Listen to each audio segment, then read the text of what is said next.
What's going on, guys? My name's Callum, I'm 20 years old, and I currently have an e-commerce brand doing about 80k weeks. In this video, I'm going to talk to you about why dropshipping's garbage and why you should do branded e-commerce instead.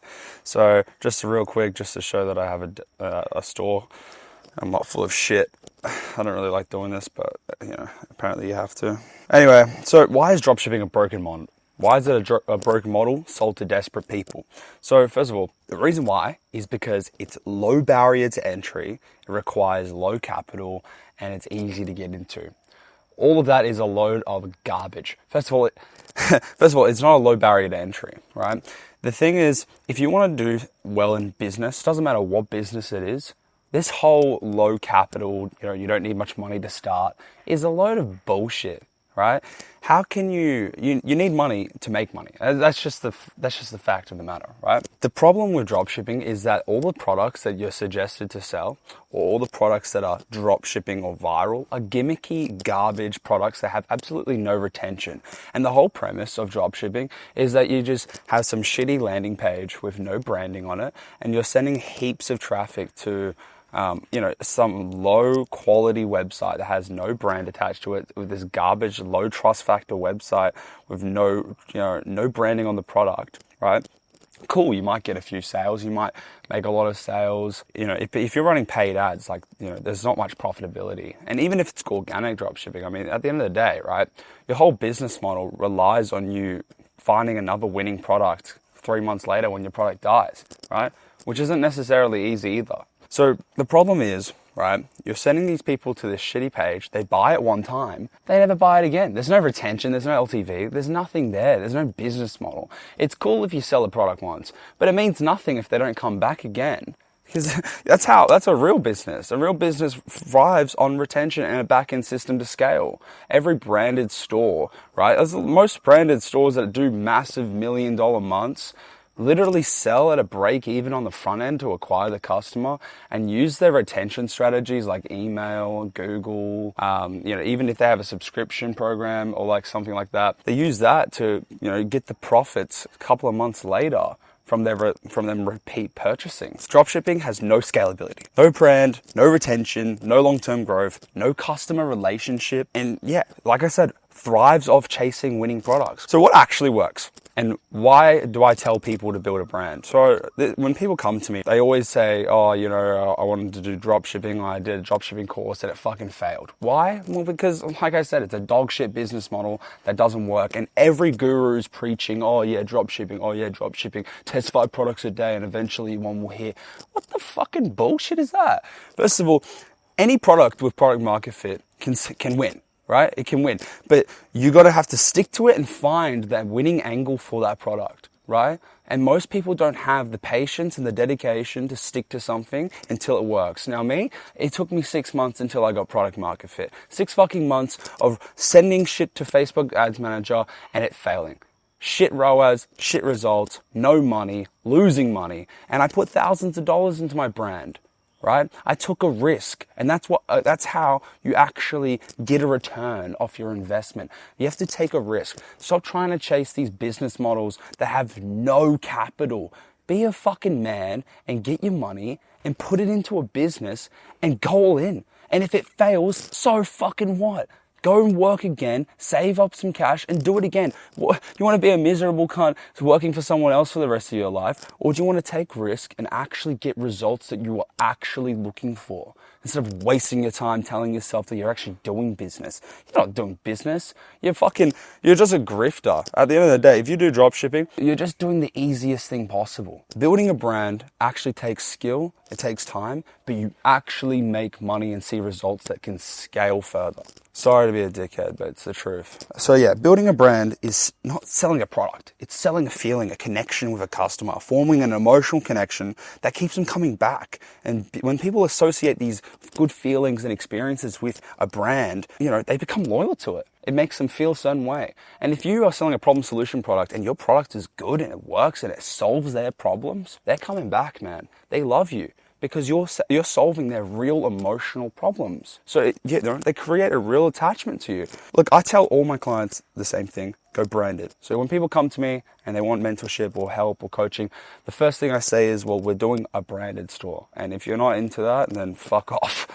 So I always say go branded, because, dropshipping might work in the short term, but if you want real scale, you want customers to come back and you want trust and repeat customers and a scalable store, yeah, you need to go branded. So every time, a client comes to me, I work with them and build a brand first. And then not just some one-hit landing page that lasts for maybe a month or two. I see it all the time. It's so funny. And people might say, oh, but what about organic dropshipping? Look, organic dropshipping is good if you're a good marketer, right? Because, no marketing costs, right? Your product needs to be, one, really good to film content for on TikTok and scalable on TikTok, right? So it needs to fit that demographic. It puts you in a position where you kind of have to go, you can't really use any products on there that have retention. I'm not saying organic dropshipping can't work. Don't get that twisted for all the dorks out there that does organic dropshipping.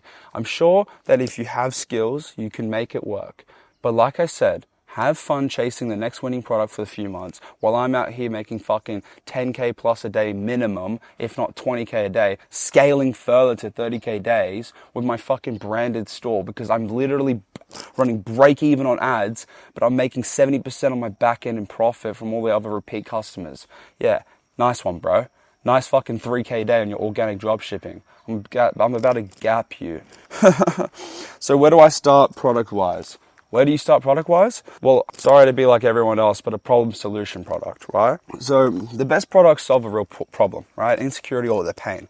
And yes, you can go start your fucking clothing brand, but bro, have fun blending in with everyone else, right? Problem-solution product, the best product solve a problem, insecurity, or pain. The customer feels something they already have a negative emotional association with. So let's say I've got foot pain, right? I'll do fucking anything to fix it, right? I just need a logical, viable solution to it. And that's where your marketing comes in. But if you can effectively market to someone and explain to them why your product works and is better and why they should buy your product, you're on, bro. So that is where I would say you should start. Problem solution product. If you're going to evoke a pain, insecurity in your marketing, you'll trigger impulse purchases because people are wired to seek relief fast. Do you guys like that ChatGPT write-up? It's pretty fucking Mickey if you ask me, but it's true. That's what people are always chasing for. They're running away from their pain towards pleasure. Now you better be that pleasure, right? That's how people are wired. Run away from pain towards pleasure. You'll see that through most humans, actually. Your product doesn't always have to solve a problem directly. It can also tap into their desires. And this is like for like those luxury brands out there, right? Luxury clothing brand. They tap into those desires of status, confidence, attractiveness, belonging, power, control. So like luxury clothing, it doesn't solve any problem, actually causes more problems to your bank account, but it sells a feeling and makes these poor people feel like they're rich, even though it doesn't make them look rich at all. It makes them look tacky as fuck. Hey, but they can keep thinking they look rich. While we actually get rich, they can think they're rich, doing fucking nothing. Anyway, I want to sell a consumable product. Why? Because it's easier to get them to buy it again. Now, I'm not saying don't do clothing. Clothing's an evergreen niche, and people will always buy fucking clothing, right? The consumers, right? They want to keep buying clothing. So if they like your brand, they'll buy it again. You just need to give them another product to buy or another variant of your product, right? You can't sell them the same product twice unless they're buying it for someone else. No one's going to buy the same color fucking shoes to the same person twice unless their shoes somehow break. If you have shoes that you're selling, you kind of want them to last a bit long so they think your product's good. But you want a consumable product that runs out fast so customers buy it again, builds retention and LTV.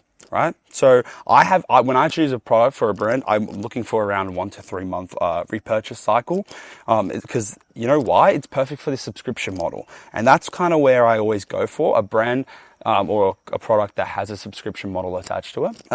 So I can build monthly recurring revenue. This will allow me to scale extremely fast because I can then run on a 3-month window for LTV and basically work out how much money I'll make on the back end from that one customer. And that'll allow me to then raise my cost caps through the roof, right? $75 and acquire customers and outbid all my competitors.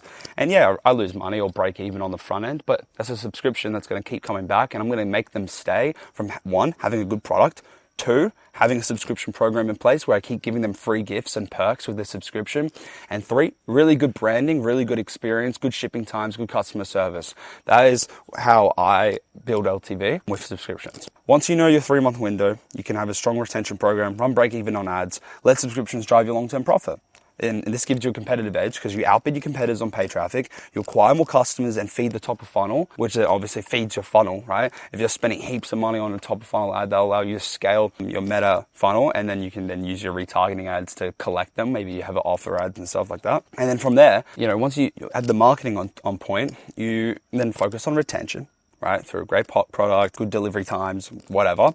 And then you optimize your subscription opt-in with good CRO and good offer placement and good offer visualization.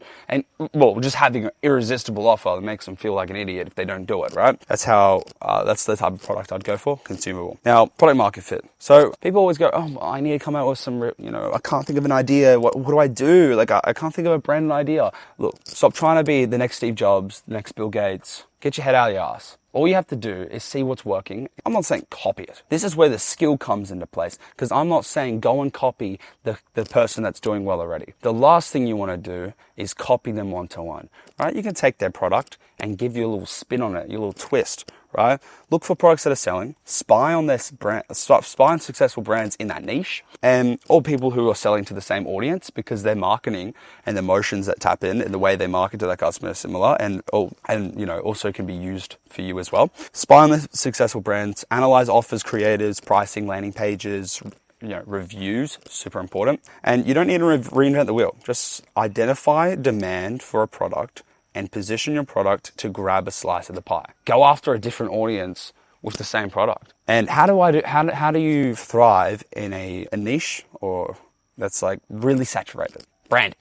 That's why I say branding, because you can sell the same product as everybody else as long as you have branding that stands out and appeals to a different demographic that is underserved. So standing out with your branding can be different. In a niche field of like basic, clinical, sophisticated branding, be bold and playful. Like brands like High Smile is what I'm talking about here.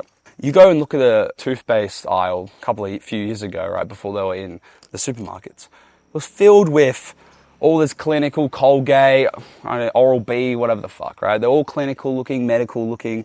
Now you got High Smile coming in with these colorful, bold text, playful branding, clearly targeting women. But the point is, you never seen it before. Different packaging design as well.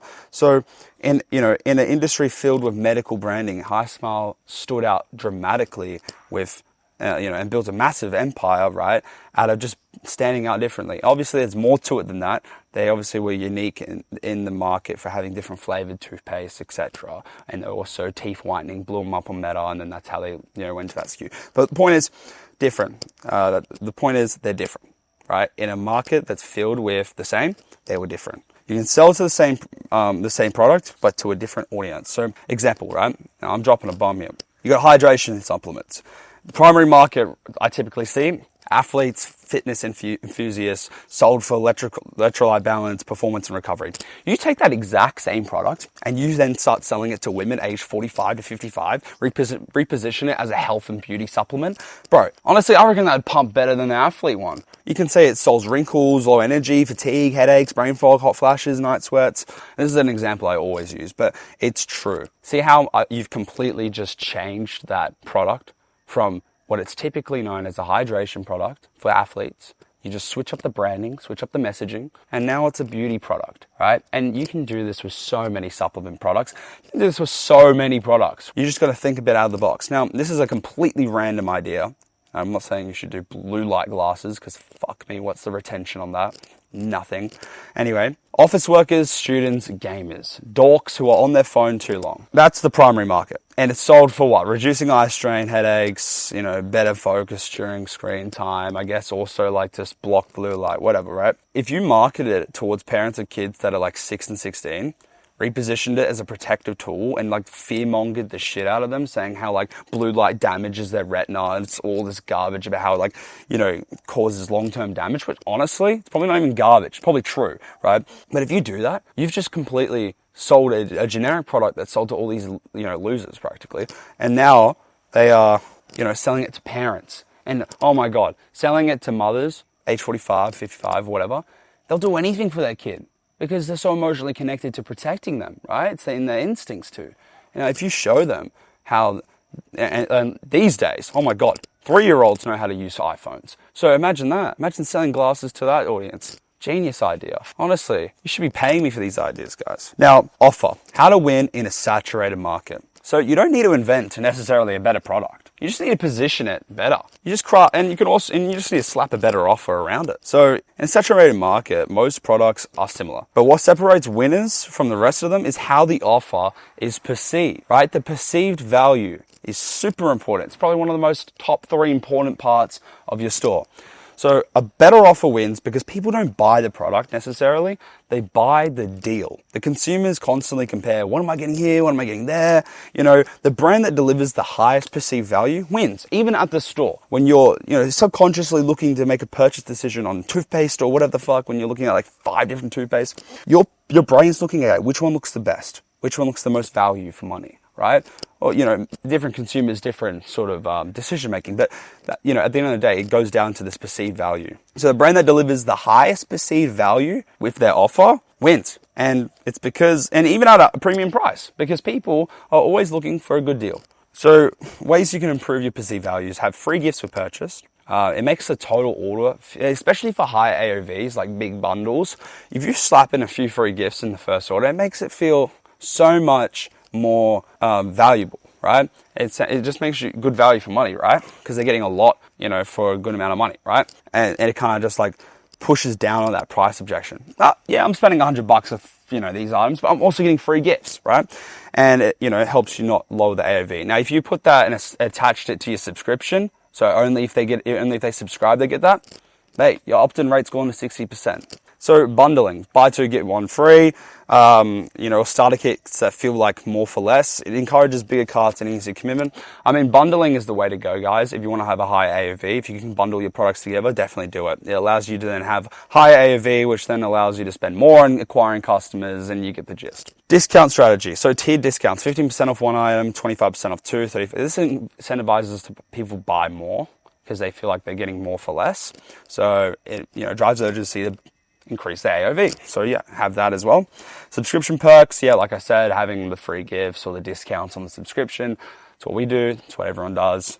Do it. Guaranteeing risk reversals. I mean, look, this is rinsed. Everyone does it, but I would 100% recommend doing it. Why? Because, it doesn't hurt having it. And also, it's a complete psychology trick. I don't know if, no one really actually goes back on it or claims it just to, people are worried, but people are going to abuse it. No one abuses that at all. It's not Uber Eats, right? No one gives a shit. No one can be bothered to. Unless they give a really bad experience, you should be refunding them anyways. But no one's actually trying to abuse you for your money with these money back guarantees. It's essentially something that you use in that moment where they're going to buy. It's like, another reason to buy. I get my money back, whatever, right? Even though all these brands who promise that and then under-deliver it have completely destroyed its trust, still do it anyways because there is customers out there that are looking for it. Another tip: stack the offer visually. Don't just say there's value. You gotta fucking show it on your website. Use mock-ups. Have it in your product photos. Have USPs in your product photos. Honestly, a lot of these brands now have these product photos that are literally look like static image ads that have feature point outs, testimonials from authority figures or customer reviews, or all these key benefits. You'll see it a lot now, and definitely do it as well because it increases your conversion rate on the website, right? But yeah, especially if you have an offer, if you have a free gift offer, show it in the first image of the product. Show them what they're getting for free. Show it to them, and it will make people want it more. It'll create that no-brainer effect. And let's go towards, I'm going to talk more into bundling, right? And why it's, super important. So high AOV and bundle potential, why building that matters. The goal is to push the AOV to around 100 AUD, so around 60 USD plus, right? The higher AOV, the better your ROAS is, the more room for ad spend, and stronger profitability on paid channels like Meta, right? It allows you to spend more to acquire customers because you have more money to work with. It increases perceived value. Customers feel like they're getting more for less, especially when you have discounts and free gifts attached to it. It creates that perception of value. It improves conversion rate, especially if all the kits are congruent to each other. If you have a product or pain point that you're solving and you have multiple products that solve that, it makes it seem more viable too. It seems like more legit, makes more sense because no one believes there's one product's going to fix all their fucking problems. But if you have 3, it's like, oh yeah, this kit will work, yeah, and people will buy it, right? Maximize efficiency, more revenue per click, so more room to scale, like I said. Simple ready-made kits remove decision fatigue, creates upsell and cross-sell opportunities. So yeah, you turn people who are just buying one product into bigger spenders by having multiple products put together that solve that pain point, right? And are relatable to that customer. Also, vice versa, if they're buying the kit, you can also upsell them on individual products and increase AOV even more. It also simplifies logistics. I mean, it really just depends, right, on your logistics system. But yeah, if you have it set up correctly, it does simplify logistics because you have it pre-packaged or whatever. But it also really just depends on how you're going about things. Now, these are things I tell all my clients, right? These are all things that I work with on people, and this is how I set up people's businesses with them or brands with them. And this is basically where I run through with them before we launch, right? I kind of have to educate them on these things so that they've got the best foot forward. So I use tools like AdSpy. I get them to use Atria, Pinterest, and TikTok Creative Center. I mean, it really just depends if you're running TikTok ads, depends on the product, but I would just suggest using Atria if you can afford it, or AdSpy or Facebook Ads Library and Pinterest, and get brand inspo. Brand inspo honestly allows you to scale to the moon, really. And not brand inspo where I go, oh, that's cool, and then completely rip it one-to-one. I'm talking about brand inspo when you find something, right, from a brand, and you use your brain and attach it to your brand, but not copying it one-to-one. And that will give you there's so many brands out there that are doing such good things that are so easily applicable to your brand that can help you scale, right? Especially from a marketing point of view with landing pages, funnel congruency, etc. You can definitely look at them for inspiration. So you find proven winners when you're looking for a branded copy, right? Looking for ads with high engagement, multiple iterations that have been done on that ad, so like different hooks and whatever. All that have been running, or they've been running for a long time, because that means that they're willing to spend more ad spend, or they're just sitting at the bottom of their scaling campaign with no spend, and it's a bit of shot in the dark. But these are signs the product and messaging are working profitably. If they have a lot of ads running, they're making money. If they have a lot of website visitors, they have a lot of traffic coming to the store, they're making good money. And when I mean that, I mean about 60,000 plus a month, 30,000 plus a month. But the more the merrier, obviously. But anything below that, I don't know, they're probably doing dog shit numbers. Even 30,000 is a bit low. But yeah, and use Simple Web to track that. Simpleweb.com. Reverse engineer branding and angles. What's the first 3 seconds of their top video? How do they position the product emotionally to the to their transformation? What offers do they have? Do they have free gifts? Do they have discounts? What is it that they're getting people to go, oh my God, I want that, right? And then start collecting a visual brand inspiration. Collect screenshots of websites, landing pages, email flows, packaging. Figure out what fonts they use, colors, UGC, product specs, and offer visually.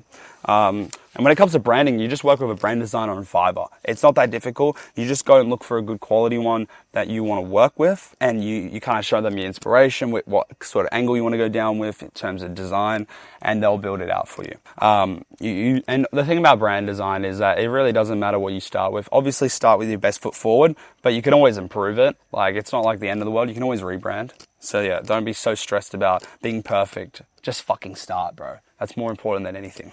So use Reddit threads, Amazon reviews, TikTok comments. Understand real pain points. What are people complaining about on Reddit? Go on Reddit and figure out the pain point of your product, and research it. What are people complaining about? What problems what language do they use to describe their problems? Talk about, figure out what they are saying, what they're complaining about, what they're complaining about your competitors, what good things they're saying about the competitors, what they wish they had from these other brands, right? Figure out everything. Are they disappointed, confused, unimpressed? What's on the market? And that's your in to essentially have that differentiation of your product and improve it. So if you want to increase, add some sort of features that other brands don't have, then that makes you stand out more, makes you be the better product, which will increase your LTV and retention, right? Shape your brand messaging. So you pull different direct phrases into your copy, hooks, value propositions, use the exact words of your customers because it relates. And what relates is what sells. People want to resonate with their advertising copy. So you need to make ads that make sense to that customer, that speaks to that customer. So yeah, that's what I tell my clients when we're building the brand out. We make sure that everything is congruent and that, we have a decent understanding on who we're going to be selling our product to, whether it's the intended user. But yeah, we understand what the brand's going to be, and we make it sure it looks like it visually. And we also think about all these things 10 steps ahead. This is the thing, guys. When you're starting out a brand on your own, you're not thinking ahead because you haven't done it before. When I start out a brand, I've done it before. So I'm already 10 steps ahead. I already know exactly what I need to look for these days. When I started out, I had no idea what the fuck I was doing. But I just never gave up, and that's what, what kept me going. But if I was to start a brand now, I'd see success within the first 2 months because I already know exactly what to do. I already know exactly what products to look for. The products I'd start out with would be winners. The marketing strategies, I would already have an idea what I should do for it. In terms of like everything, in terms of like what meta structure to run, what sort of, I can build out my own website now. I know I have a website designer, all these things, developer. All these mistakes that I've made building my first brand has allowed me to streamline the process of building other brands. A bonus tactic, so when you're doing research, create an avatar doc, use ChatGPT to do this, list the demographics, pain points, goals, objections, desires of the products, use screenshot from Reddit, comments, reviews to back it up. Guys, customer research is your fucking best friend, and it's the most important thing. Don't think copying and ripping your competitors is going to make you money. Know your customers so fucking well that, they feel like you're just legit speaking directly to them. Obviously, with trial and error, you'll find out who truly is your customer. So right now, you're probably like, oh, who the fuck's my customer? Well, that's where you have to go and test different angles and personas, and that's where you go to find out. Track messaging patterns. Notice recurring phrases that are used across multiple platforms on TikTok comments. Turn them to headlines, angles, or ad scripts. TikTok comments are just as good as Reddit, so also go through those. Use A/B testing to validate your insights. Don't assume the data. Always split test, because the data is going to tell you the truth, nothing else. Anyways, guys, I mentor a few people. So if you want to, get started on building a brand, or you're stuck at low scale and you want to scale your brand further, book a call in the description below. And chat to you soon. Thanks, guys, for watching, and I'll see you in the next video.